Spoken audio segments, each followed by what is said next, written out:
हरि ओम आपादमौलिपर्यन्तं गुरूणामाकृतिं स्मरेत् तेन विघ्नाः प्रणश्यन्ते सिद्धन्ते च मनोरथाः। श्रीगुरुभ्यो नमः। परमगुरुभ्यो नमः। श्रीमदानन्दतीर्थभगवत्पादाचार्यगुरुभ्यो नमः। मन्मनोभीष्टवरदं सर्वाभीष्टफलप्रदं पुरन्दरगुरुं वन्दे दासश्रेष्ठं दयानिधिं विद्याविनयसम्पन्नान् शान्तादिगुणबृंहितान् सशास्त्रप्रवचनासक्तान् एलमिलार्यन् गुरून् भजे। पृथ्वीमण्डलमध्यस्याः पूर्णबोधमतानुगाः वैष्णवाः विष्णुहृदयाः तान् नमस्ये गुरुमम। हरिः ओं। ಶ್ರೀಶಾ ಪಾಹಿ. ಅನಂತಕೋಟಿ ಬ್ರಹ್ಮಾಂಡ ನಾಯಕ ಎಂಬುದು ಶ್ರೀ ಪುರಂದರದಾಸರು ರಚಿಸಿದ ಭವ್ಯ ಗ್ರಂಥ ಮಾಲಿಕಾ. 180 ಗಜ್ಜೆಗಳು. ನಾವು 82ನೇ ಗಜ್ಜೆಯಿಂದ 92 ಗಜ್ಜೆದವರೆಗೆ 10 ಜನ ವರದರನ್ನು ಚಿಂತಿಸುತ್ತಿದ್ದೆವು. ಅಕ್ರೂರ ವರದ, ಅಂಬರೀಷ ವರದ, ನಾರದ ವರದ, ಪ್ರಹ್ಲಾದ ವರದ, ಗಜೇಂದ್ರ ವರದ, ಮುಚುಕುಂದ ವರದ, ಧ್ರುವ ವರದ, ವಿಭೀಷಣ ವರದ, ಪುಂಡರೀಕ ವರದ, ಪರಾಶರ ವರದ ಎಂಬುದು 10 ಜನರ ವರದರು. 10 ಜನ ವರದರನ್ನು ಚಿಂತಿಸುವುದ ಹಿನ್ನೆಲೆ ಜೀವಗಣ ಹರೇರನುಚರಾಹ ಎಂಬತಕ್ಕಂಥದ್ದು. ಜೀವರು ಅನಂತ ಸಂಖ್ಯೆಯಲ್ಲಿದ್ದಾರೆ. ಅವರಲ್ಲಿ ಉತ್ತಮರು ವರದರು ಎಂದ ಹೆಸರು. ಭಗವಂತನ ಪ್ರೀತಿಯನ್ನು ಸಂಪಾದನೆ ಮಾಡಿಕೊಂಡವರು ಎಂದರ್ಥ. ಆದ್ದರಿಂದ ಈ ವರದರು ಎಂಬತಕ್ಕಂಥದ್ದು ಸಾತ್ವಿಕರಲ್ಲೂ ಸಹ ಸಾತ್ವಿಕರಾಗಿ ಭಗವಂತನ ವಿಶೇಷ ಅನುಗ್ರಹಕ್ಕೆ ಪಾತ್ರರಾದವರು. ಆದ್ದರಿಂದ ಶ್ರೀ ಪುರಂದರದಾಸರು ಈ 10 ಜನರನ್ನು ಇಲ್ಲಿ ಉದಾಹರಿಸಿದ್ದಾರೆ. ಆ 10 ಜನರು ಭಗವಂತನ ಆರಾಧನೆ ಮಾಡಿದ ಕ್ರಮವನ್ನು ನಾವು ತಿಳಿದುಕೊಳ್ಳುವುದೇ ಜೀವನ ಪ್ರಕರಣ ಎಂದೆನಿಸಿಕೊಳ್ಳುತ್ತದೆ. ಮುಖ್ಯವಾಗಿ ತಾರತಮ್ಯ ಮತ್ತು ಪಂಚಭೇದ. ನಾವು ಹಿಂದೆ ಪಂಚಭೇದವನ್ನು ಕಿಂಚಿತ್ ತಿಳಿದುಕೊಂಡು ತಾರತಮ್ಯವನ್ನು ಚಿಂತಿಸುತ್ತಿದ್ದೆವು. ತಾರತಮ್ಯ ಎಂಬತಕ್ಕಂಥದ್ದು ಚತುರ್ಮುಖರಿಂದ ತೃಣಾದಿ ಜೀವರ ಪರ್ಯಂತವಾಗಿ ಇರುತ್ತದೆ. ತೃಣಾದಿ ಜೀವರು ಸಹ ಅವರಿಂದ ಕೆಳಗಡೆ ಇನ್ಯಾರೂ ಇಲ್ಲದೇ ಇರೋದ್ರಿಂದ, ಎಲ್ಲರೂ ಮೇಲೆ ಇರುವುದರಿಂದ ಅವರಿಗೆ ಹೇಗೆ ತಾರತಮ್ಯ ಹೇಳುತ್ತೀರಾ? ಭಗವಂತನ ಕೆಳಗಡೆ ಎಲ್ಲರೂ ಇರುವುದು, ಮೇಲೆ ಯಾರೂ ಇಲ್ಲ, ಆದ್ದರಿಂದ ಅವರಿಗೆ ಹೇಗೆ ತಾರತಮ್ಯ ಹೇಳುತ್ತೀರಾ ಎಂಬ ಶಂಕೆ ಕೆಲವರಿಗೆ ಬರಬಹುದು. ಇದಕ್ಕೆ ಯಾವ ರೀತಿಯಲ್ಲಿ ನಾವು ಸಮಾಧಾನವನ್ನು ತೆಗೆದುಕೊಳ್ಳಬೇಕು? ನಾವು ಭಗವಂತನ ಉತ್ಕೃಷ್ಟತೆಯನ್ನು ಅತಿ ಉತ್ತಮ ಅಂತ ನಾವು ಶಬ್ದದಲ್ಲಿ ಹೇಳುತ್ತೇವೆ ಹೊರತು ಭಗವಂತನ ಉತ್ತಮತ್ವವನ್ನು ಅಳತೆ ಮಾಡಲು ಇಂದಿನವರೆಗೂ ಯಾರಿಗೂ ಸಾಧ್ಯವಾಗಿಲ್ಲ. ಯಾವ ಮುಗಿಲೆತ್ತರವೂ ಅವ್ಯಾಕೃತ ಆಕಾಶ ದಾಟಿ ಹೋದರೂ ಸಹ ಭಗವಂತನ ಅತ್ಯುನ್ನತೆಯನ್ನು ಹೇಳುವ ಶಬ್ದಗಳೇ ಇಲ್ಲ, ನೋಡಿದ ವ್ಯಕ್ತಿಗಳೇ ಇಲ್ಲ. ಯಾವ ವೇದಗಳೂ ಸಹ ಭಗವಂತನ ಅತಿ ಉನ್ನತೆಯನ್ನು ಇಷ್ಟೇ ಎಂದು ಹೇಳಿ ನಿಲ್ಲಿಸುವಂತಾಗಿಲ್ಲ. ಆದ್ದರಿಂದ ನಿರವಧಿಕ ಭಗವಂತನ ಅಪ್ರತಿಮನಾಗಿರ್ತಕ್ಕಂಥ ನಿರವಧಿಕ ಅಂದರೆ ಅವನಿಗೆ ಅವಧಿಯೇ ಇಲ್ಲ, ಅವನ ಉತ್ತಮತ್ವವನ್ನು ತಿಳಿಯುವುದಕ್ಕೋಸ್ಕರವಾಗಿ. ಆದ್ದರಿಂದ ಉತ್ತಮರಲ್ಲಿ ಅತಿ ಉತ್ತಮನಾಗಿರ್ತಕ್ಕಂಥ ಭಗವಂತ ಅವನು ತಾರತಮ್ಯದಲ್ಲೇ ಸಿಗುವುದಿಲ್ಲ. ಏಕೆಂದರೆ ಅವನ ಮೇಲಿನ ಅವಧಿ ಎಂಬುದೇ ಯಾರಿಗೂ ಸಾಕಲ್ಯಂಗೆ ದೊರಕುವುದಿಲ್ಲ. ಇನ್ನು ತೃಣಜೀವರಿಗೆ ಹೇಳಬಹುದಲ್ಲ ಅಂತ ಹೇಳಿದರೆ, ನಾವು ತಿಳಿದಂತೆ ತೃಣಜೀವರು ಕೇವಲ 33 ಕಕ್ಷ ನಂತರದಲ್ಲಿ ತೃಣಜೀವರು ಅಂತ ಹೇಳಿ ಮಾನುಷೋತ್ತಮರಲ್ಲಿ ಮನುಷ್ಯರಲ್ಲಿ ನಾವು ವಿಭಜನೆ ಮಾಡುತ್ತೇವೆ. ಆದರೆ ಪ್ರತಿಯೊಂದು ಮನುಷ್ಯರ ಪಂಗಡದಲ್ಲೂ ಸಹ ಅನಂತ ರೀತಿಯಲ್ಲಿ ಪಂಗಡಗಳಿದೆ. ಏಕಗುಣ ಉಪಾಸಕರಲ್ಲಿ ಅರ್ಧಗುಣ ಉಪಾಸಕ, ಕಾಲುಗುಣ ಉಪಾಸಕ, ಮುಕ್ಕಾಲುಗುಣ ಉಪಾಸಕರು, ಈ ರೀತಿಯಲ್ಲಿ ಕೇವಲ ಒಂದು ಸಂಜ್ಞಾ ಒಂದು ಅಕ್ಷರ ಈ ರೀತಿ ಉಪಾಸಕ ಮಾಡತಕ್ಕಂತಹವರು ತೃಣಜೀವರಿದ್ದಾರೆ. ಅವರೂ ಸಹ ಅಸಂಖ್ಯ ಸಂಖ್ಯೆಯಲ್ಲಿರುವುದರಿಂದ ನಮ್ಮ ಗಮನಕ್ಕೆ ಅದು ತಾಕುವುದಿಲ್ಲ. ಆದ್ದರಿಂದ ಅವರಿಗಿನ್ನ ನೀಚರು ಎಂಬತಕ್ಕಂಥದ್ದು ನಾವು ತಿಳಿಯೋದಕ್ಕೂ ಸಾಧ್ಯವಿಲ್ಲ. ಏಕೆಂದರೆ ಜೀವಗಣರು ಅನಂತರಾಗಿದ್ದಾರೆ. ಈ ಒಂದು ಬ್ರಹ್ಮಾಂಡಕ್ಕೆ ಮುಗಿಯುವಂಥದ್ದಲ್ಲ. ಇಂತಹ ಅನಂತ ಬ್ರಹ್ಮಾಂಡಗಳು ಬಂದರೂ ಇನ್ನೂ ಅನಂತವಾಗಿ ಉಳಿಯತಕ್ಕಂಥದ್ದು ಆ ಜೀವರ ಸಂಖ್ಯಾ, ಜೀವರ ಗುಂಪು, ಜೀವರ ಪರಿಮಿತಿ. ಆದ್ದರಿಂದ ಇದು ಕೇವಲ ನಮ್ಮ ತಿಳುವಳಿಕೆಗೆ ನಾವು ಕಕ್ಷೆ ತಾರತಮ್ಯವನ್ನು ತೃಣಜೀವರಿಗೆ ಅಂತ ನಾವು ಇಟ್ಟುಕೊಂಡು ಮಾತಾಡ್ತಿದ್ದೀವಿ ಹೊರತು ಅದಕ್ಕಿನ್ನ ಕೆಳಗಡೆ ಇರತಕ್ಕಂಥವರು ಅನಂತ ಕೋಟಿ ಜೀವರು ಮೋಕ್ಷಕ್ಕೆ ಯೋಗ್ಯರಾಗಿರ್ತಕ್ಕಂಥ ಜೀವರಾದರೂ ಅವರನ್ನು ನಾವು ತಿಳಿಯುವ ಯೋಗ್ಯತೆ ಅತಿ ಸೂಕ್ಷ್ಮವಾಗಿರೋದ್ರಿಂದ ನಮಗೆ ಅದು ಸಾಧ್ಯವಾಗುವುದಿಲ್ಲ. ಇದೆಲ್ಲವೂ ಒಂದು ರೀತಿ ಸಾಕ್ಷಾತ್ಕಾರವಾದಾಗ ಎಲ್ಲವೂ ನಮಗೆ ಸ್ಪಷ್ಟವಾಗುತ್ತದೆ. ಆದ್ದರಿಂದ ಯಾವುದೇ ಒಂದು ವಿದ್ಯೆಯನ್ನು ಕಲಿಯುವಾಗ ಒಂದು upper line border and lower line border ಅಂತ ಇಟ್ಕೊಂಡು ಒಂದು ಚೌಕಟ್ಟಿನಲ್ಲಿ ನಾವು ಮಾತಾಡಬಹುದೇ ಹೊರತು ಅಪರಿಮಿತ ಅಂತ ಹೇಳಿದರೆ ನಾವು ಯಾವ ಮಾತಿಗೂ ಬೆಲೆಯೇ ಸಿಗುವುದಿಲ್ಲ.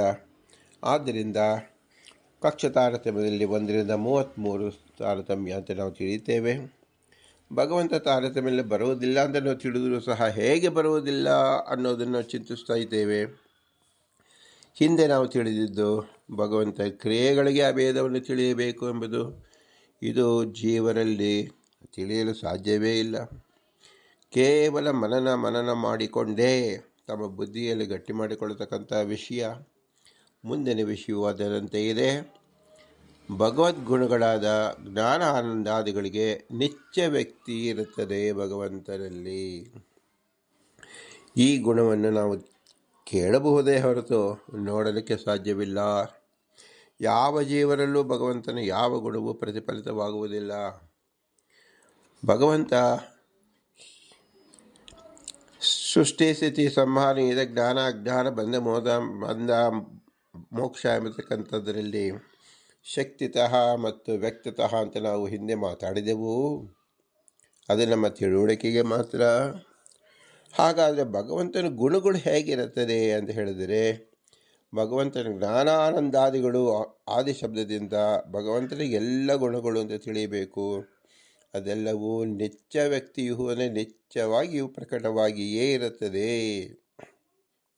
ಯಾವುದು ಹೊಸದಾಗಿ ವ್ಯಕ್ತವಾಗುತ್ತದೆ ಎಂದು ಹೇಳುವುದಕ್ಕೆ ಸಾಧ್ಯವೇ ಇಲ್ಲ. ಇದನ್ನು ಹೇಗೆ ನಾವು ತಿಳಿದುಕೊಳ್ಳುವುದು ಅಂದರೆ ನಮ್ಮ ಅಲ್ಪ ಬುದ್ಧಿಗೆ ತಿಳಿಯುವಂತೆ ಸೂರ್ಯನಲ್ಲಿ ಅವತ್ತು ನಾವು ಕತ್ತಲನ್ನು ನೋಡಬಹುದು.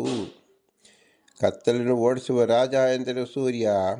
ಅವನನ್ನು ಕತ್ತಲನ್ನು ನೋಡೋಕ್ಕೆ ಸಾಧ್ಯವೇನು? ಹಾಗೆ ಭಗವಂತನ ಗುಣಗಳು ಅನಂತ ಅಪಾರ ಅಪರಿಮಿತ. ಇವುಗಳಲ್ಲಿ ಯಾವ ದೋಷವೂ ಕಾಣೋಕ್ಕೆ ಸಾಧ್ಯವಿಲ್ಲ. ಎಲ್ಲ ಗುಣಗಳು ಸಹ ಸದಾ ವ್ಯಕ್ತವಾಗಿರುತ್ತದೆ.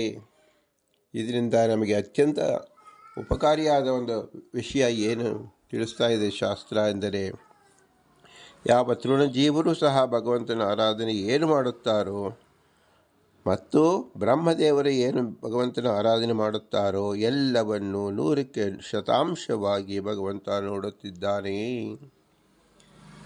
ನಮ್ಮ ಕಾರ್ಯವನ್ನು, ಪುಣ್ಯ ಕಾರ್ಯವಾಗಲಿ ಪಾಪ ಕಾರ್ಯವನ್ನಾಗಲಿ ಯಾರೂ ನೋಡುವುದಿಲ್ಲ. ಅದನ್ನು ನಾವು ಬಗೆಯಬಾರದು.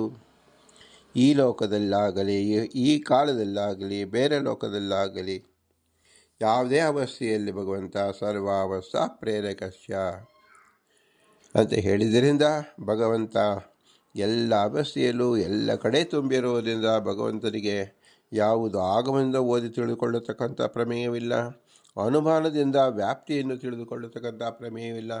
ಎಲ್ಲವೂ ಪ್ರತ್ಯಕ್ಷ ಸಿದ್ಧ. ಏಕೆ? ಭಗವಂತನು ಎಲ್ಲ ಕಡೆ ಸಾಕ್ಷಾತ್ ಇದ್ದಾನೆ. ಹೇಗಿದ್ದಾನೆ? ಅಣುರೇಣು ತೃಣಕಾಶ ಈ ಪರಿ ಗೋವಿಂದ. ಹಾಗಾದರೆ ಭಗವಂತನ ಎಲ್ಲ ಗುಣಗಳು ನಿತ್ಯ ವ್ಯಕ್ತವಾಗಿದೆ ಅಂತ ಶಾಸ್ತ್ರ ಹೇಳ್ತಾ ಇದೆ. ಅದನ್ನು ನಾವು ತಿಳಿದುಕೊಳ್ಳತಕ್ಕಂಥ ಪ್ರಯತ್ನ ಮಾಡೋಣ. ಭಗವದ್ಗುಣಗಳಾದ ಜ್ಞಾನಾನಂದಾದಿಗಳು ನಿತ್ಯವೂ ವ್ಯಕ್ತವಾಗಿಯೇ ಇರುತ್ತದೆ. ಈ ವಿಷಯದಲ್ಲಿ ಪ್ರಮಾಣ ಏನಪ್ಪ ಅಂದರೆ, ನಿತ್ಯವೂ ಹರಿಗುಣಗಳು ವ್ಯಕ್ತವಾಗಿದೆ. ನಿತ್ಯ ವ್ಯಕ್ತ ಹರೇ ಗುಣ ನಿತ್ಯ ವ್ಯಕ್ತ ಹರೇ ಮತಿ ಇತ್ಯಾದಿ ಬಲವತ್ ಪ್ರಮಾಣತ್ವಾತ್ ನಿತ್ಯ ವ್ಯಕ್ತತ್ವಂ ತೇಷಾಂ ಅಂಗೀಕಾರ್ಯ. ನಿತ್ಯವೂ ಶ್ರೀಹರಿಯ ಮತಿ ವ್ಯಕ್ತವಾಗಿದೆ. ಶ್ರೀಹರಿ ಮತಿ ಅಂದರೆ ಏನು, ಶ್ರೀಹರಿಯ ಮನಸ್ಸು ಅಂದರೆ ಏನು ಅಂತ ಹೇಳಿದರೆ, ಭಗವಂತನಿಗೆ ಎಲ್ಲವೂ ಅಪ್ರಾಕೃತವಾದ್ದರಿಂದ ಯಾವುದು ಇಂದ್ರಿಯಗಳು ಪ್ರಾಕೃತವಾದದ್ದು ಯಾವುದೂ ಇಲ್ಲ, ಯಾವುದು ಆನಂದಮಯವಾದದ್ದು. ಮತಿ ಎಂದರೆ ಅತಿ ನಿಶ್ಚಿತವಾದ ಬುದ್ಧಿ ಎಂದು ನಾವು ತಿಳಿದುಕೊಳ್ಳಬಹುದು.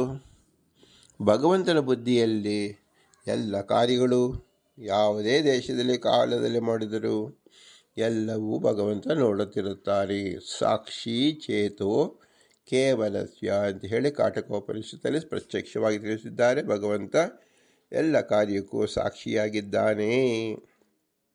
ಹೀಗೆ ಇರುವುದರಿಂದ ಹರಿಗುಣಗಳು ನಿತ್ಯ ವ್ಯಕ್ತಿಯಾಗಿದೆ. ಬ್ರಹ್ಮನು ನೋಡಿದನು, ಸೃಷ್ಟಿ ಮಾಡಲು ಇಚ್ಛೆಯಾಯಿತು. ಇತ್ಯಾದಿ ಪ್ರಮಾಣಗಳಲ್ಲಿ ಕ್ರಿಯೆ ಮೊದಲಾದ ಧರ್ಮಗಳು ಕದಾಚಿತ್ ಯಾವಾಗದರೊಮ್ಮೆ ವ್ಯಕ್ತವಾಗುವುದು ಅದು ಕಂಡಿದೆ. ಕಾರಣ ಅವುಗಳು ನಿತ್ಯ ವ್ಯಕ್ತವಾದವುಗಳು ಎಂದು ಹೇಳಿದ್ದು ಹೇಗೆ ಅಂದರೆ, ಈಶ್ವರ ಅಚಿಂತ್ಯ ಶಕ್ತಿಯಿಂದ ಗೀತಾಭಾಷೆಯಲ್ಲಿ ಸುಖ ವಿಷಯದಲ್ಲಿ ಸಮಾಧಾನ ಮಾಡಿದೆ. ಅದರಂತೆ ಇಲ್ಲಿಯೂ ತಿಳಿಯಬೇಕು. ಗೀತಾ ಪ್ರಮೇಯ ದೀಪಿಕಾದಲ್ಲಿ ಈಶ್ವರನ ಜ್ಞಾನ ವೃದ್ಧಿಹಾಸಾದಿಗಳಿಂದ ವರ್ಜಿತವಾಗಿ ಯಾವಾಗಲೂ ಇದ್ದರೂ ಕದಾಚಿತ್ ಪರಮಾತ್ಮನ ಅಚಿಂತ್ಯ ಶಕ್ತಿಯಿಂದ ಜ್ಞಾನವಾಯಿತು ಎಂದು ಭೂತಕಾಲೀನ ವ್ಯವಹಾರಕ್ಕೆ ವಿಷಯವಾಗುವುದು ಎಂದು ಹೇಳಲಾಗಿದೆ. ಇದೇ ರೀತಿಯಿಂದ ಸುಖ ವಿಷಯದಲ್ಲಿಯೂ ಮುಂದೆ ಬರತಕ್ಕ ಸುಖವು ಭಗವಂತನಲ್ಲಿ ಯಾವಾಗಲೂ ಇದ್ದೇ ಇರುತ್ತದೆ. ಆದರೂ ಅಚಿಂತ್ಯ ಶಕ್ತಿಯಿಂದ ಬಹಳ ಸುಖವಾಯಿತು ಎಂಬ ವ್ಯವಹಾರ ಮಾಡಲಾಗುತ್ತದೆ. ಇದರಂತೆ ಹರಿಯ ಜ್ಞಾನವು ನಿತ್ಯ ವ್ಯಕ್ತವಾದರೂ ಅವನ ಅಚಿಂತ್ಯ ಶಕ್ತಿಯಿಂದ ಕದಾಚಿತ್ ಜ್ಞಾನವು ಆಯಿತು ಎಂಬ ವ್ಯವಹಾರಕ್ಕೆ ವಿಷಯವಾಗುತ್ತದೆ ಎಂದು ತಿಳಿಯಬೇಕು. ಇದನ್ನು ನಾವು ಹೇಗೆ ಅರ್ಥ ಮಾಡಿಕೊಳ್ಳುವುದು? ಅಚಿಂತ್ಯಾದ್ಭುತ ಶಕ್ತಿ ಅಂತ ಒಂದೇ ಉತ್ತರವನ್ನು ಹೇಳಿದರೆ, ಯಾವ ಜೀವರಲ್ಲೂ ಯಾವ ದೇವತೆಗಳಲ್ಲೂ ಕಾಣದ ಶಕ್ತಿ, ಜ್ಞಾನ, ಆನಂದ ಕೇವಲ ಭಗವಂತನಲ್ಲಿದೆ.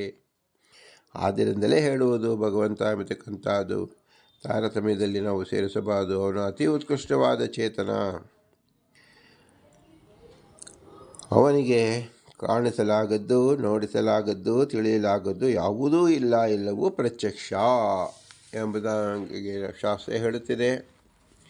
ಇದನ್ನು ನಾವು ತಿಳಿದುಕೊಳ್ಳೋದಕ್ಕೋಸ್ಕರವಾಗಿ ಅವನಿಗೆ ಅತಿ ಅದ್ಭುತವಾದ ಶಕ್ತಿ ಇದೆ ಅಂತ ಹೇಳಿ ನಾವು ಶಬ್ದವನ್ನು ಹೇಳುತ್ತೇವೆ ಹೊರತು ಅದು ಭಗವಂತನ ಸ್ವಾಭಾವಿಕ ಗುಣ, ಸಹಜ ಗುಣ. ನಮ್ಮ ತಿಳುವಳಿಕೆಗೋಸ್ಕರವಾಗಿ ಅಚಿಂತ ಅದ್ಭುತ ಶಕ್ತಿ ಅಂತ ಶಬ್ದವನ್ನು ನಾವು ಹಾಕುತ್ತೇವೆ ಹೊರತು ಭಗವಂತನಿಗೆ ಅಚಿಂತ್ಯವೂ ಅಲ್ಲವಾ, ಅಚಿಂತ್ಯವೂ ಅಲ್ಲ, ಅದ್ಭುತವೂ ಅಲ್ಲ, ಅತ್ಯಂತ ಸಹಜ ರೂಪವಾದದ್ದು. ಉದಾಹರಣೆಗೆ ನಮ್ಮ ಬುದ್ಧಿಯನ್ನು ತೆಗೆದುಕೊಳ್ಳಿ. ನಿನ್ನೆ ಮಾಡಿದ ಊಟದ ನೆನಪು ನಮಗೆ ಇರುವುದಿಲ್ಲ. ನಿನ್ನೆ ಎಷ್ಟು ಮಟ್ಟಿಗೆ ಎದ್ದವು, ಎಷ್ಟು ಮಟ್ಟಿಗೆ ಮಲಗಿಕೊಂಡೆವು ಎಂಬ ನಿಶ್ಚಿತವಾದ ಜ್ಞಾನ ನಮಗಿಲ್ಲ. ನಿನ್ನೆ ನಾವು 100 ಜನರು ಕಂಡಾಗ ಯಾರ್ಯಾರು ಕಂಡೆವು ಎಂಬ ಜ್ಞಾನ ನಮ್ಮಲ್ಲಿ ಉಳಿದಿರುವುದಿಲ್ಲ. ನಾವು 10 ಜನ ಮಾತಾಡಿಸಿದವು ಸಹ ಏನು ಮಾತಾಡಿದೆವು ಎಂಬ ಜ್ಞಾನ ನಮ್ಮಲ್ಲಿ ಇರುವುದಿಲ್ಲ. ಈ ಸದ್ಯದಲ್ಲೇ ನಾವು ಸಾವಿರಾರು ಜನರು ನೋಡುವಾಗ ಎಲ್ಲ ಜನರ ಮುಖ ನಮ್ಮ ಮನಸ್ಸಿನಲ್ಲಿ ಬಿಂಬಿತವಾಗುವುದಿಲ್ಲ. ಹೀಗೆ ನಮ್ಮಲ್ಲಿರ್ತಕ್ಕಂಥ ದೋಷಗಳು ಕ್ಷಣದಲ್ಲಿ ನಾವು ಎಣಿಕೆ ಮಾಡ್ತಾ ಕೂತ್ಕೋಬಹುದು. ನಮ್ಮಲ್ಲೇ ಇರತಕ್ಕಂಥ ರೋಮಗಳು, ಕೇಶಗಳು ಬಹಳ ಸಂಖ್ಯೆಯಲ್ಲಿದೆ. ಎಷ್ಟು ಸಂಖ್ಯೆಯಲ್ಲಿದೆ ನಮಗೆ ಗೊತ್ತಿಲ್ಲ. ನಮ್ಮ ಜಡ ಶರೀರದಲ್ಲಿ ಇದ್ದರೂ ಸಹ ಅದನ್ನು ಎಣಿಸುವ ಗೊಡವೆಗೆ ಹೋಗಿಲ್ಲ. ಅಂದರೆ ಯಾಕೆ ಹೋಗಿಲ್ಲ? ನಮ್ಮ ಅಲ್ಪಮತಿ. ಏಕೆಂದರೆ ನಮ್ಮಲ್ಲಿ ಹಣವಂತರಾದವರು 1 ರೂಪಾಯಿ ಕಡಿಮೆ ಆದರೂ ಸಹ ಅವರು ಒಂದು ದಿನ ಊಟವನ್ನೇ ಬಿಟ್ಟು ಗೊಣಗೊಟ್ಕೊಳ್ತಾರೆ. ಅಂಥದ್ರಲ್ಲಿ ಕೇಶವನ್ನು ಯಾಕೆ ಎಣಿಸಲಿಲ್ಲ? ಅದು ಭಗವಂತ ಕೊಟ್ಟಿದ್ದು. ಅದಕ್ಕೋಸ್ಕರವಾಗಿ ಜೀವರು ಯಾರೂ ಹಣವನ್ನು ವ್ಯಯ ಮಾಡಿಲ್ಲ, ಅದರ ಬೆಲೆ ಗೊತ್ತಿಲ್ಲ. ನಮ್ಮ ಉಸಿರಾಟ 21,600 ಬಾರಿ ಪ್ರತಿ ದಿನದಲ್ಲಿ ಆಡುತ್ತೇವೆ ಎಂಬುದು ಒಂದೇ ಒಂದು ಉಸಿರಿನ ಬೆಲೆಯೂ ಸಹ ಯಾವ ಜೀವರಿಗೂ ಇದುವರೆಗೂ ಅರ್ಥವಾಗಿಲ್ಲ. ಇದು ಮುಖ್ಯ ಪ್ರಾಣ ವಾಯುದೇವರು ನಮ್ಮಲ್ಲಿ ನಿಂತು ಉಸಿರಾಡುತ್ತಿರುವುದರಿಂದ ಅದನ್ನು ಸಹಜ ಕ್ರಿಯೆ ಅಂತ ನಾವು ಅಂದುಕೊಂಡಿದ್ದೇವೆ. ಆದರೆ ಉಸಿರಿನ ತೊಂದರೆಯಾದಾಗ ಆಯಾ ಜೀವರಿಗೆ ಅರಿವಾಗುತ್ತದೆ ಉಸಿರಿನ ಪ್ರಭಾವ, ಉಸಿರಿನ ಬೆಲೆ. ಆದರೆ ಅಷ್ಟು ಹೊತ್ತಿಗೆ ಅವರು ಮೃತವನ್ನೇ ಹೊಂದಿರುತ್ತಾರೆ. ಇದರ ಅರ್ಥವೇನು? ಜೀವನ ಅಲ್ಪತ್ವ ಮತ್ತು ಅವರಲ್ಲಿರ್ತಕ್ಕಂಥ ಅಸ್ವಾತಂತ್ರ್ಯತೆ, ತಮ್ಮ ಶರೀರದಲ್ಲಿರ್ತಕ್ಕಂತಹದ್ದನ್ನೇ, ತಮ್ಮ ಶರೀರದಲ್ಲಿ ನಡೀತಕ್ಕಂಥ ವ್ಯಾಪಾರವನ್ನೇ ಗಮನಿಸಲು ಸಾಧ್ಯವಿಲ್ಲ. ಪ್ರತಿ ಮನುಷ್ಯರಲ್ಲಿ 72,000 ನಾಡಿಗಳಿವೆ ಎಂದು ಪುರಾಣದಲ್ಲಿ ಹೇಳಿದೆ. ಕೇವಲ ಒಂದೇ ಒಂದು ನಾಡಿಯ ಪರಿಚಯ ಒಬ್ಬ ವ್ಯಕ್ತಿಗೆ ಆಗಿಲ್ಲ. ಎಲ್ಲರೂ ನಾಡಿಯನ್ನು ತಮ್ಮ ವಿವಿಧ ರೀತಿಯಲ್ಲಿ ತಮ್ಮ ಬುದ್ಧಿಗೆ ತೋಚಿದಂತೆ ಮಾತಾಡುತ್ತಾರೆಯೇ ಹೊರತು ಒಂದು ನಾಡಿಯ ಪರೀಕ್ಷೆ, ಒಂದು ನಾಡಿಯ ಹತೋಟಿ ಕಂಡುಕೊಂಡವರಿಲ್ಲ. ಇಂತಹ ಮೂರ್ಖತನದಲ್ಲಿ, ಅಜ್ಞಾನ ಪರಮಾವಧಿಯಲ್ಲಿ ಜನರು ಬದುಕುತ್ತಿದ್ದಾರೆ. ಏಕೆಂದರೆ ಇದೆಲ್ಲವೂ ದೈವ ನಿರ್ಮಿತ. ಇಡೀ ಮಾನವ ಕುಲದಲ್ಲಿ ಸೇರಿಕೊಂಡು ಒಬ್ಬ ವ್ಯಕ್ತಿಯನ್ನು ಹುಟ್ಟಿಸಲಿಕ್ಕೆ ಸಾಧ್ಯವಿಲ್ಲ. ಒಬ್ಬ ಜೀವನಿಗೆ ನಮ್ಮ ಈ ಪ್ರಾಕೃತವಾದ ಜಡ ಶರೀರವನ್ನು ಕೊಡಲು ಸಾಧ್ಯವಿಲ್ಲ.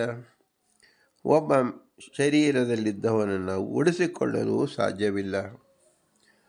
ಒಂದು ತೊಟ್ಟು ನೀರು ಕುಡಿಯುವುದರಿಂದ ಅವನ ಪ್ರಾಣವನ್ನು ತಡೆಗಟ್ಟುವ ಯೋಗ್ಯತೆಯೂ ಇಲ್ಲ. ಹೀಗೆ ನೋಡುತ್ತಾ ಹೋದರೆ 1000 ವ್ಯವಹಾರಗಳು, ಕಾರ್ಯಗಳು ನಾವು ನೋಡ್ತಾ ಹೋದರೆ 999 ಕಾರ್ಯಗಳು ಜೀವನದಲ್ಲಿ ಯೋಗ್ಯತೆ ಇಲ್ಲ ಎಂಬತಕ್ಕಂಥದ್ದೇ ನಮ್ಮ ಅಲ್ಪ ಗುಣವನ್ನು ತೋರಿಸ್ತಾ ಹೋಗುತ್ತದೆ. ಇದು ಅಸ್ವಾತಂತ್ರ್ಯವನ್ನು ತಿಳಿಯುವ ಬಗೆ. ಆದ್ದರಿಂದ ಭಗವಂತನ ತಿಳಿಯುವಾಗ ಹೇಗೆ ಮಾಡಬೇಕು?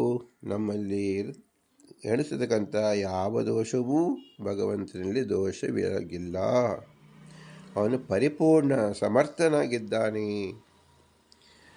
ಅವನ ಜ್ಞಾನ ಆನಂದಾದಿಗಳು ಸದಾ ವ್ಯಕ್ತವಾಗಿರುತ್ತದೆ. ನಾವು ಹುಟ್ಟಿದ ಮೊದಲನೇ ದಿನದ ಸ್ಮರಣೆ ನಮಗಿಲ್ಲ, ಸಾಯುವ ದಿನದ ಸ್ಮರಣೆ ಇಲ್ಲ, ಇಂದಿನ ಸ್ಮರಣೆ ನಾಳೆಗಿರುವುದಿಲ್ಲ. ಆದರೆ ಎಲ್ಲರೂ 70, 80, 90 ವರ್ಷಗಳ ಕಾಲ ಬದುಕಿ ಬಾಳುತ್ತಾರೆ. ಇದೆಲ್ಲವೂ ಸಹ ತಾರತಮ್ಯದಲ್ಲಿ ಜೀವನ ಅಲ್ಪತ್ವವನ್ನು ಸೂಚಿಸುತ್ತದೆ, ಭಗವಂತನ ಮಹತ್ವವನ್ನು ಸೂಚಿಸುತ್ತದೆ. ಆದ್ದರಿಂದ ಭಗವಂತನ ಮಹತ್ವವನ್ನು ತಿಳಿಯುವ ಸಲುವಾಗಿ ಭಗವಂತನ ಆನಂದಾದಿಗಳಿಗೆ ನಿತ್ಯ ವ್ಯಕ್ತಿ ರೂಪ, ಇದನ್ನು ನಾವು ಕಲ್ಪನೆ ಮಾಡಿಕೊಳ್ಳಬೇಕೇ ಹೊರತು ನಾವು ಪ್ರಯೋಗದಲ್ಲಿ ಅಥವಾ ಪ್ರತ್ಯಕ್ಷವಾಗಿ ನೋಡಲು ಸಾಧ್ಯವಿಲ್ಲ. ಆದ್ದರಿಂದ ತಾರತಮ್ಯದಲ್ಲಿ ಮುಖ್ಯವಾಗಿ ಜೀವರಿಗೆ ಭಿನ್ನವಾದ ಭಗವಂತನ ಅನಂತ ಗುಣಗಳಲ್ಲಿ ಅತಿ ಮುಖ್ಯವಾದ ಕೆಲವು ಗುಣಗಳನ್ನಾದರೂ ನಾವು ತಿಳಿದುಕೊಳ್ಳಲೇಬೇಕು. ಇದೇ ನಿಜವಾದ ತಾರತಮ್ಯ.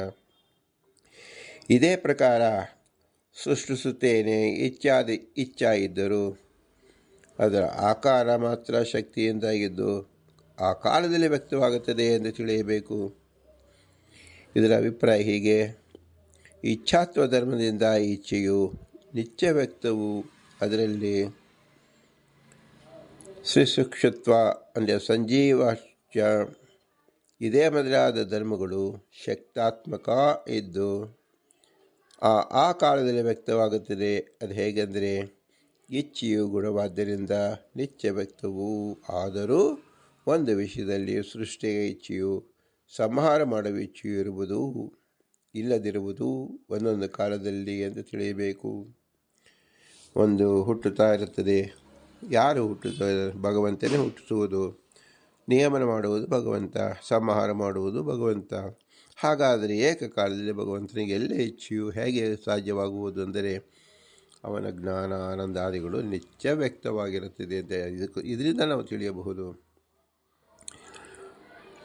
ಒಂದೊಂದು ಕಾಲದಲ್ಲಿ ಅವನ ಭಗವಂತನ ವ್ಯಕ್ತವಾದ ಕ್ರಿಯೆಗಳು ನಾವು ತಿಳಿದುಕೊಳ್ಳಬಹುದು. ಆದರೆ ಭಗವಂತನಲ್ಲಿ ಸದಾ ವ್ಯಕ್ತವಾಗಿರುತ್ತದೆ. ಈ ಇಚ್ಛೆಯ ಘಟ ಸೃಷ್ಟಿ ಪೂರ್ವದಲ್ಲಿ ಸೃಷ್ಟಿ ಮಾಡುವೆನು ಎಂದು, ಸೃಷ್ಟಿಯಾದ ಮೇಲೆ ರಕ್ಷಿಸುವೆನು ಎಂದು ಮಾರ್ಪಾಟಾಗುತ್ತದೆ. ಈ ಇಚ್ಛೆದ ಆಕಾರದಲ್ಲಿಯೇ ಶಕ್ತಿ ವ್ಯಕ್ತಿಯನ್ನು ಅಂಗೀಕರಿಸಬೇಕು ಎಂಬುದು ಸ್ಪಷ್ಟ ಅಭಿಪ್ರಾಯ. ಭಗವಂತನಿಗೆ ಘಟ ಮಾಡೋದಕ್ಕೆ ಮುಂಚೆಯೇ ಘಟದ ಆಕಾರ, ಘಟದ ಪ್ರಯೋಜನ, ಘಟ ಎಲ್ಲವೂ ತಿಳಿದಿರುತ್ತೆ. ಆದರೆ ಘಟ ಹುಟ್ಟಿತು ಅಂತ ಹೇಗೆ ಹೇಳುತ್ತಾನೆ ಅಂದರೆ ಅವನ ಅಚಿಂತ್ಯದ್ಭುತ ಶಕ್ತಿಯಿಂದ. ಉದಾಹರಣೆಗೆ ನಮ್ಮ ಕೈಯಲ್ಲಿ ಒಂದು ಸಾಲಿಗ್ರಾಮ ಇಟ್ಟುಕೊಂಡು ಇದರಲ್ಲಿ ಏನಿದೆ ಎಂಬತಕ್ಕಂಥ ಪರರಿಗೆ ಕೇಳುವಾಗ ನಮ್ಮ ಕೈಯಲ್ಲಿರುವುದು ನಮಗೆ ಗೊತ್ತಿರುತ್ತದೆ, ತಿಳಿದಿರುತ್ತದೆ. ಹಾಗೆ ಭಗವಂತನ ಕೈಯಲ್ಲಿ ಸಾಲಿಗ್ರಾಮದ ಇಡೀ ವಿಶ್ವ ಭೂಮಂಡಲವೇ ಇದೆ. ಭೂಮಂಡಲಿರ್ತಕ್ಕಂಥ ಪ್ರತಿಯೊಂದು ಅಣು, ರೇಣು, ತೃಣ, ಕಾಷ್ಟವು ಪರಿಚಯ ಚೆನ್ನಾಗಿದೆ. ಆದ್ದರಿಂದ ಭಗವಂತ ಸ್ಪಷ್ಟವಾಗಿ ತಿಳಿಯಬಲ್ಲನಾಗಿದ್ದಾನೆ. ಯಾವ ಜೀವನ ಯೋಗ್ಯತೆ ಏನು, ಯಾವ ಕಾಲದಲ್ಲಿ ಹೇಗೆ ಎಂಬುದನ್ನು ಅತಿ ಸ್ಪಷ್ಟವಾಗಿ ತಿಳಿದಿದ್ದರೂ ಸಹ ಭಗವಂತ ಶಾಸ್ತ್ರದ ಆದೇಶದಂತೆ ಏನು ಹೇಳುತ್ತಾನೆ, ನಿನಗೆ ಮಂಗಳವಾಗತ್ತೆ ಎಂಬುದು ನಿಶ್ಚಿತವಾದರೂ ಮಂಗಳವಾಗಲಿ ಎಂದು ಹೇಳುತ್ತಾನೆ. ಇಂತಹ ಮಕ್ಕಳು ಹುಟ್ಟಲಿ ಎಂದು ಹೇಳುತ್ತಾನೆ. ಇಂತಹ ಜ್ಞಾನ ಬರಲಿ ಎಂದು ಹೇಳುತ್ತಾನೆ. ಇದೆಲ್ಲವೂ ಸಹ ಅವನಿಗೆ ಅತಿ ಸುಸ್ಪಷ್ಟ. ಆದರೂ ಭಗವಂತ ಏನು ಮಾಡುತ್ತಾನೆ, ಮುಂದಿನ ಭವಿಷ್ಯತ್ ಕಾಲವನ್ನು ಸೂಚಿಸುವಂತೆ ಮಾತಾಡುತ್ತಾನೆ. ಇದು ಭಗವಂತನಿಗೆ ನಿತ್ಯ ವ್ಯಕ್ತ ರೂಪ.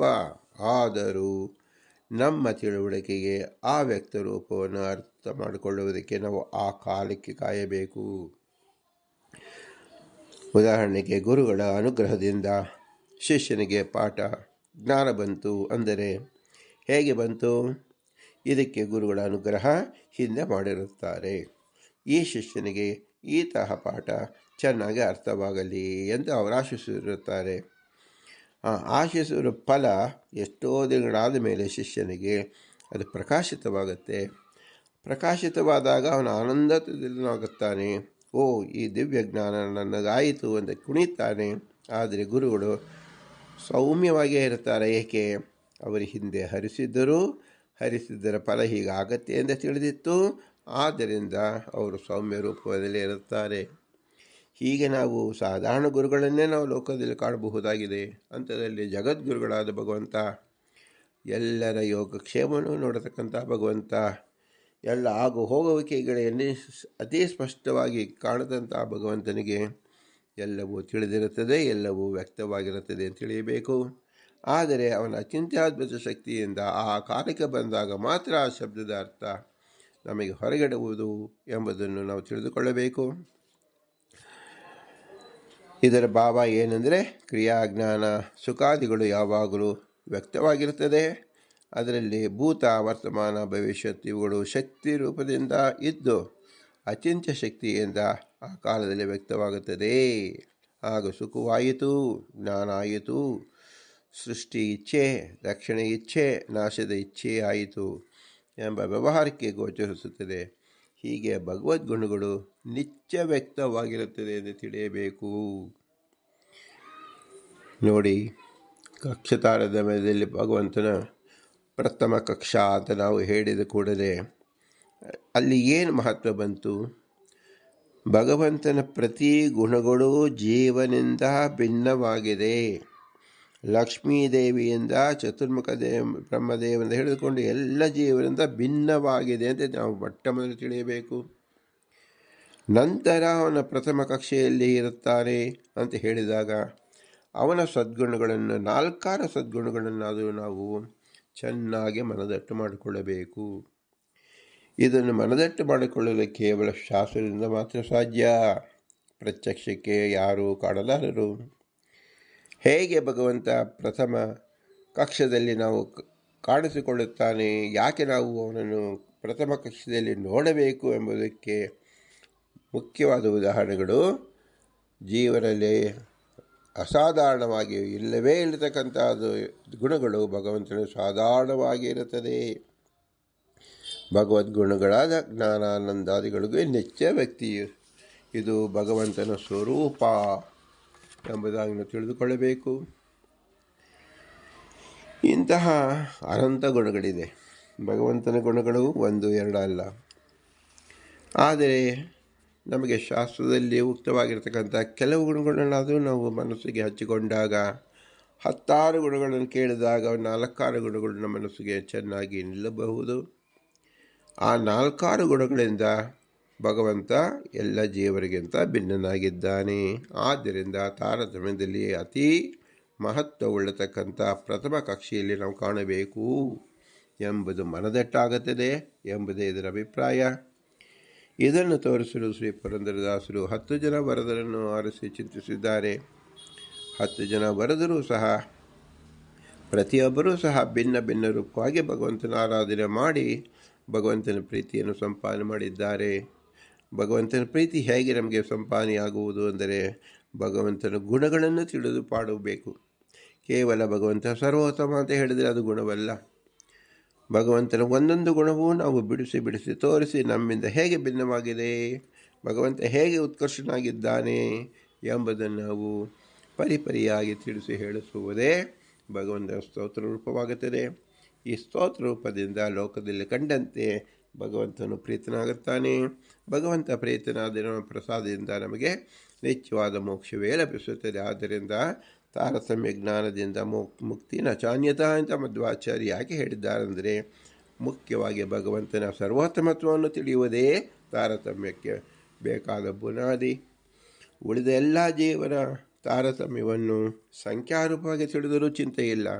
ಭಗವಂತನ ತಾರತಮ್ಯದ ಅತಿ ಉತ್ತಮತ್ವವನ್ನು ಹೇಗೆ ಎಂಬುದನ್ನು ನಾವು ಮನದಟ್ಟು ಮಾಡಿಕೊಂಡರೆ ಮಾತ್ರ ಮೋಕ್ಷ ಎಂಬುದೇ ಅತಿ ಮುಖ್ಯವಾದ ಗಮನಾರ್ಹ ವಿಷಯವಾಗಿದೆ. ಇಂತಹ ವಿಷಯಗಳು ಪ್ರಕಟ ಮಾಡಿದ ಶ್ರೀ ಪುರಂದರದಾಸರಿಗೆ ನಮಸ್ಕರಿಸಿ ಅವರ ಅಂತರ್ಯಾಮಿ ಪುರಂದರ ವಿಠಲನಿಗೆ ಭೂಯಿಷ್ಟಾಂತ ನಮ ಮುಕ್ತಿವಿದೇಮ ಅಂತ ಹೇಳಿ, ಇಂತಹ ವಿಶೇಷ ಜ್ಞಾನ ಪ್ರಾಪ್ತವಾದದ್ದು ಕೇವಲ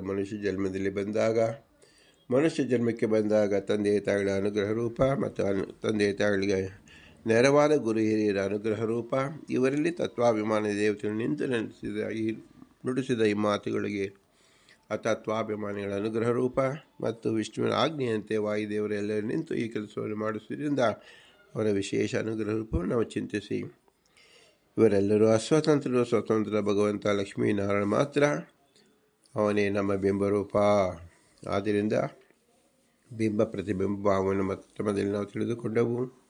ಆ ಬಿಂಬನ ಉಪಾಸನೆಯ ಅಂದರೆ ಅವನ ಗುಣೋತ್ಕರ್ಷವೇ ಆಗಿದೆ. ಕೇವಲ ಬಿಂಬ ಅಂತ ಹೇಳಿ ಶಬ್ದದಲ್ಲಿ ಬರೆದು ಅವನು ಪೂಜಿಸುವುದಲ್ಲ, ಅವನ ಗುಣವನ್ನು ತಿಳಿದುಕೊಳ್ಳುವುದು. ಆಗ ನಿಜವಾದ ಬಿಂಬ ಉಪಾಸನೆಯಾಗುವುದು. ಈ ಬಿಂಬೋಪಾಸನೆಯಿಂದ ಸಂತುಷ್ಟನಾದ ಭಗವಂತ ಪ್ರತಿಬಿಂಬರಾದ ಜೀವರನ್ನು ಹಾರೈಸುತ್ತಾನೆ, ಪ್ರಸಾದವನ್ನು ಕೊಡುತ್ತಾನೆ, ತಮ್ಮ ನೈಜ ಸುಖವನ್ನು ಕೊಡುತ್ತಾನೆ ಎಂಬುದೇ ಮುಖ್ಯ ತಾತ್ಪರ್ಯ. ಆದ್ದರಿಂದ ಅಂಥ ಬಿಂಬರೂಪನಾದ ಭಗವಂತನಿಗೆ ಹೇಗೆ ನಾವು ಕೃತಜ್ಞತೆ ಸಲ್ಲಿಸುವುದೆಂದರೆ ಭೂಯಿಷ್ಟಾಂತೆ ನಮ ಉಕ್ತಿವಿದೇಮ, ಭೂಯಿಷ್ಟಾಂತೆ ನಮ ಉಕ್ತಿವಿದೇಮ, ಭೂಯಿಷ್ಟಾಂತೆ ನಮ ಉಕ್ತಿವಿದೇಮ ಎಂದು ವಿನಮ್ರವಾಗಿ ನಮಿಸೋಣ. ಭಾರತೀಯ ರಮಣ ಮುಖ್ಯ ಪ್ರಾಣಾಂತರ ಶ್ರೀಕೃಷ್ಣಾರ್ಪಣಮಸ್ತು. ಹರಿ ಓಂ, ಹರಿ ಓಂ, ಹರಿ ಓಂ.